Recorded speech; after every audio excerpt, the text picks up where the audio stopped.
सांगना आई मला कोण वाचवणार, तुझा विना जन्मास मला कोण घालणार.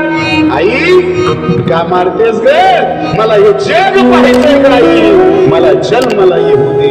आई तुला वाटत असेल ना राखी पौर्णिमेचा सण आल्याच्या नंतर माझ्या दादाला एका हातात राखी बांधणार नाही. राखी पौर्णिमेचा येईल ग सण माझ्या गदाला, राख्या बांधून दोन दोन कुंकवाचा टिळा कपाळी लावणार, तुझ्या विना जन्मासी मला कोण घालणार. भ्रूण हत्या करू नका,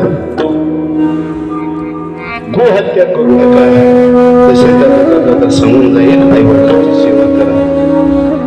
आई काय असते बाप काय असतो सांगणं मला टाईम नाही.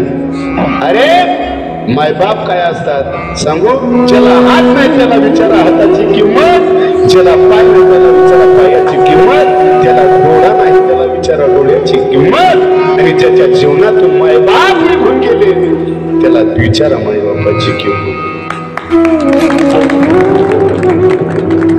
अरे माणूस मेल्याच्या नंतर खाऊ घालण्यापेक्षा त्याच्या नावानं गुलाबजामुच्या पंक्ती उठवण्यापेक्षा मोती चूर लाडू खाऊ घालण्यापेक्षा ते जिवंत असताना त्याला वाळ्या टुकडे का घालाय ना मन सुखाचे घाला.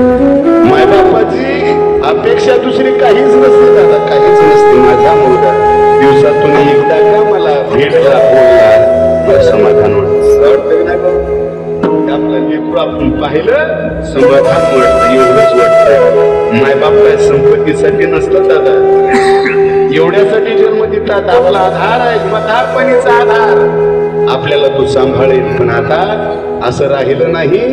एकदा लग्न झालं की पुण्यामध्ये कुठेतरी जातो मायबाप तिकडं भीक मागतात दादा, सांगू भीक मागतात भीक. आता पंढरपूरला महिन्यापूर्वी गेलो होतो दादा, तिथं म्हातारे मायबाप आहे तो भीक मागतात. सहज पंढरपूरला गेलो, त्याची भेट झाली. जाता जाता माझ्याकडे आले, हात पसरेला 100ची नोट त्याच्या हातामध्ये दिली. परंतु विचारलं बाबा का हो तुम्ही भीक का मागता, महाराज काय करावं. मग तुम्हाला मुलगा काही नाही, मुली नाही, मुलं नाही. ते मध्ये 4 मुलं 4. मग ते